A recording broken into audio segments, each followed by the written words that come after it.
Train ফুল স্পিডে চলছিল। রাগিনী তার মা বাবার সঙ্গে ট্রেনে যাচ্ছিল। চাওলা চেঁচাচ্ছিল, চা আছে, গরম গরম চা। তারপর জলওলা এলো। জল চাই, জল, ঠান্ডা ঠান্ডা জল, 20 টাকা একটা, 20 টাকা একটা ঠান্ডা জল। তারপর পান মশলা এলো। 14 টাকা রাজংশ পান মশলা, তিরঙ্গ পান মশলা। কার আর উন্নতি শিখরে পৌঁছে যান একেবারে ভাই। বাবা, এই লোকগুলো কি চিৎকার করছে। হ্যাঁ, এক এক সময় মাত্রা ছাড়িয়ে যায় লোকগুলো। এদের এটাই কাজ, এভাবেই ওদের পেট চালাতে হয়। এবার তোমার বাবার গ্রাম চলে আসবে, সীতাপুর থেকে 40 কিলোমিটার দূরে। এইবার সেই স্টেশনটা আসবে। সত্যি? আমি দরজার সামনে যাচ্ছি, এমনিতেও আমার মাথা ব্যথা করছে। রাগিনী উঠে দরজার সামনে চলে গেল। ঠান্ডা হাওয়া উপভোগ করছিল। ট্রেন ফুল স্পিডে চলছিল। হর্ন বাজিয়ে ট্রেনটা রাস্তা দুভাগ করে চলে যাচ্ছিল। অন্ধকারে তেমন কিছু দেখা যাচ্ছিল না, কিন্তু তাও দূরের গ্রামগুলোতে টিম টিম করে লাইট দেখা যাচ্ছিল। তখনই অদ্ভুত হাওয়ায় রাগিনীর ওড়নাটা উড়ে গেল। রাগিনী পড়ে যেতে যেতে বেঁচে গেল। তেরে এসেও বসে পড়ল। মা, আমার প্রিয় ওড়নাটা উড়ে গেল। এত ছোট একটা ব্যাপারে এত বড় একটা মেয়ে কখনো কাঁদে? আরেকটা কিনে নিও, নইলে আমি এনে দেবো। দেখো, আমাদের গ্রামটার উপর দিয়ে যাচ্ছে, কত ভালো লাগছে। আরে বাহ, আমরা গ্রামে যাচ্ছি না কেন? কত মজা হবে, তাই না? এখন এখানে আর কেউ থাকে না। তোমার ঠাকুমা, দাদু সবাই ভগবানের কাছে চলে গেছে, আর তাই আমরা সবাই শহরে চলে গিয়েছিলাম। রাগিনী ওদের বাড়ি পৌঁছলো। সে তার ঘরে চলে গেল। ওর ব্যাগটা ঘরে রাখলো। ওর মোবাইলটা নিচে পড়ে গেল। মোবাইলটা তোলার জন্য নিচু হতেই খাটের তলায় ও নিজের ওড়নাটা দেখতে পেল। ও চমকে গেল, এই ওড়নাটা তো ট্রেনে উড়ে গেছিল। এটা এখানে কি করে চলে এলো? ও তাড়াতাড়ি ওটা তুলে গায়ে দিয়ে আয়নার সামনে দেখলো। ওর পেছনে একটা ভূত দাঁড়িয়ে আছে দেখলো। সে দাঁড়িয়ে হাসছিল। ভূতের লাল রঙের চোখ, খোলা চুল দেখে রাগিনী খুব ভয় পেয়ে গেল। রাগিনী চিৎকার করতেই যাচ্ছিল, তখনই ভূতটা হাত দিয়ে ওর মুখটা চেপে ধরল। রাগিনী অজ্ঞান হয়ে গেল। তখন রাত 12টা বেজে গেছিল। রাগিনীর বাবা মা ঘুমোচ্ছিল। আস্তে আস্তে দরজাটা খুলে গেল। রাগিনীর হাতে ছুরি ছিল। ও ধীরে ধীরে এগিয়ে যাচ্ছিল। বাবার কাছে এসে ও দাঁত ঘষতে লাগলো। ও পেতনি হয়ে গেল। পেতনিটা ছুরি উঠিয়ে রাজেন্দ্রবাবুকে মারতেই যাচ্ছিল। ঠিক তখনই ওর ঘুম ভেঙে গেল।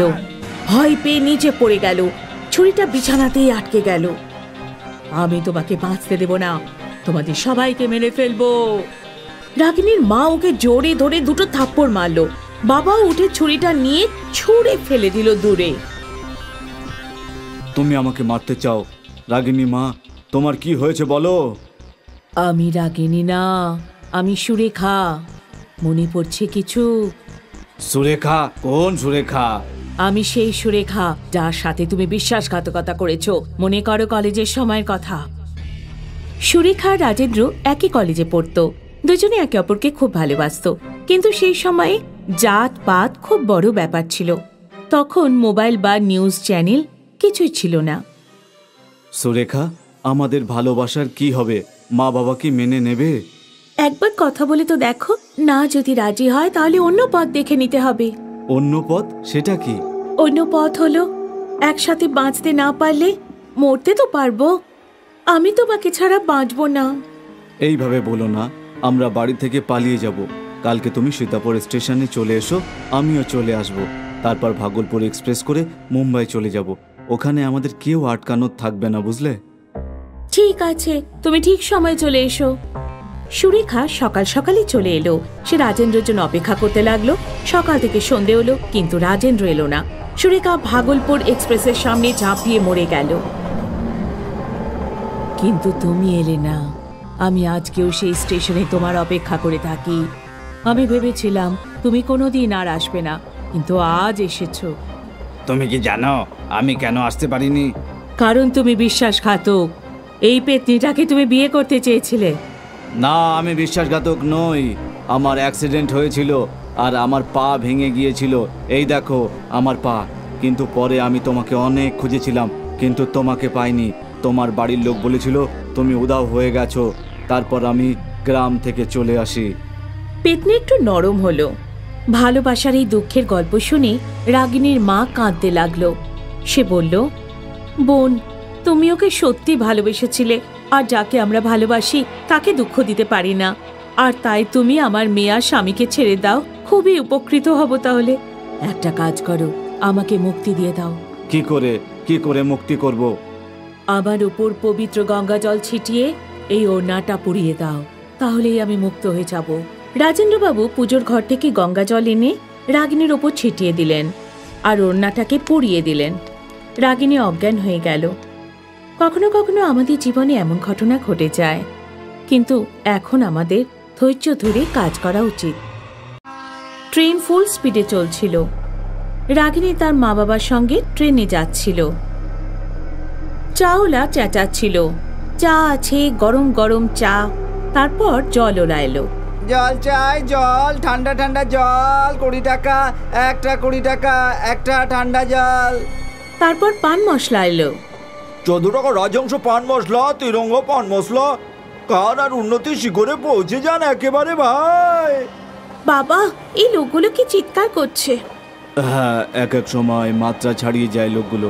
এদের এটাই কাজ, এভাবেই ওদের পেট চালাতে হয়। এবার তোমার বাবার গ্রাম চলে আসবে, সীতাপুর থেকে 40 কিলোমিটার দূরে। এইবার সেই স্টেশনটা আসবে। সত্যি? আমি দরজার সামনে যাচ্ছি, এমনিতেও আমার মাথা ব্যথা করছে। রাগিনী উঠে দরজার সামনে চলে গেল। ঠান্ডা হাওয়া উপভোগ করছিল। ট্রেন ফুল স্পিডে চলছিল।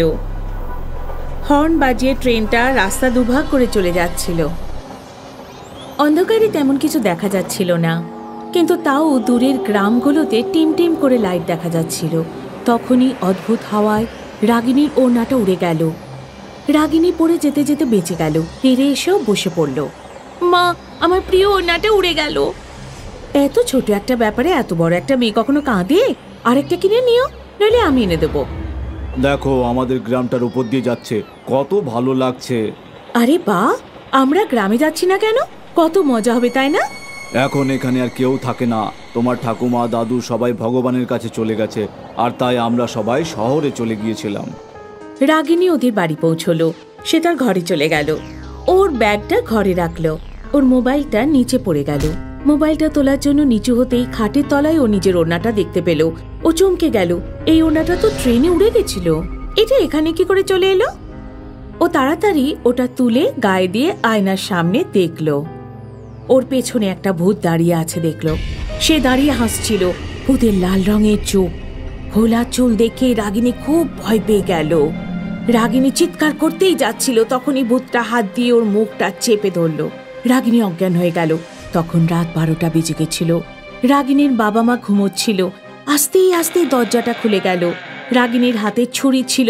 ও ধীরে ধীরে এগিয়ে যাচ্ছিল। বাবার কাছে এসে ও দাঁত ঘষতে লাগলো। ও পেতনি হয়ে গেল।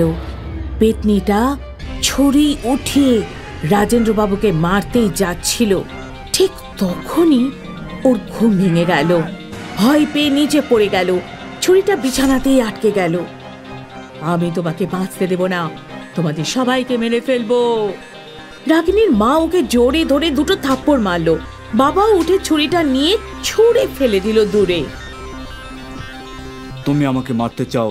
রাগিনী মা, তোমার কি হয়েছে বলো? আমি রাগিনী না, আমি সুরেখা। মনে পড়ছে কিছু? সুরেখা? কোন সুরেখা? আমি সেই সুরেখা যার সাথে তুমি বিশ্বাসঘাতকতা করেছো। মনে করো কলেজের সময়ের কথা। সুরেখা আর রাজেন্দ্র একই কলেজে পড়তো। দুজনে একে অপরকে খুব ভালোবাসতো। কিন্তু সেই সময়ে জাত পাত খুব বড় ব্যাপার ছিল। তখন মোবাইল বা নিউজ চ্যানেল কিছুই ছিল না। সুরেখা, আমাদের ভালোবাসার কি হবে? মা বাবা কি মেনে নেবে? একবার কথা বলে তো দেখো না, যদি রাজি হয় তাহলে অন্য পথ দেখে নিতে হবে। অন্য পথ? সেটা কি? অন্য পথ হলো, একসাথে বাঁচতে না পারলে মরতে তো পারবো। আমি তোমাকে ছাড়া বাঁচবো না। এইভাবে বলো না, আমরা বাড়ি থেকে পালিয়ে যাব। কালকে তুমি সীতাপুর স্টেশনে চলে এসো, আমিও চলে আসব। তারপর ভাগলপুর এক্সপ্রেস করে মুম্বাই চলে যাব। ওখানে আমাদের কেউ আটকানোর থাকবে না, বুঝলে? ঠিক আছে, তুমি ঠিক সময় চলে এসো। সুরেখা সকাল সকালই চলে এলো। সে রাজেন্দ্রের জন্য অপেক্ষা করতে লাগলো। সকাল থেকে সন্ধে হলো, কিন্তু রাজেন্দ্র এলো না। সুরেখা ভাগলপুর এক্সপ্রেসের সামনে ঝাঁপিয়ে মরে গেল। কিন্তু তুমি এলে না। আমি আজকেও সেই স্টেশনে তোমার অপেক্ষা করে থাকি।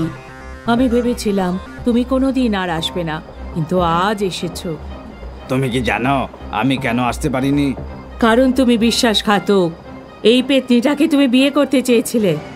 না, আমি বিশ্বাসঘাতক নই। আমার অ্যাক্সিডেন্ট হয়েছিল আর আমার পা ভেঙে গিয়েছিল। এই দেখো আমার পা। কিন্তু পরে আমি তোমাকে অনেক খুঁজেছিলাম, কিন্তু তোমাকে পাইনি। তোমার বাড়ির লোক বলেছিল তুমি উধাও হয়ে গেছো। তারপর আমি গ্রাম থেকে চলে আসি। পেতনি একটু নরম হলো। ভালোবাসার এই দুঃখের গল্প শুনে রাগিনীর মা কাঁদতে লাগলো।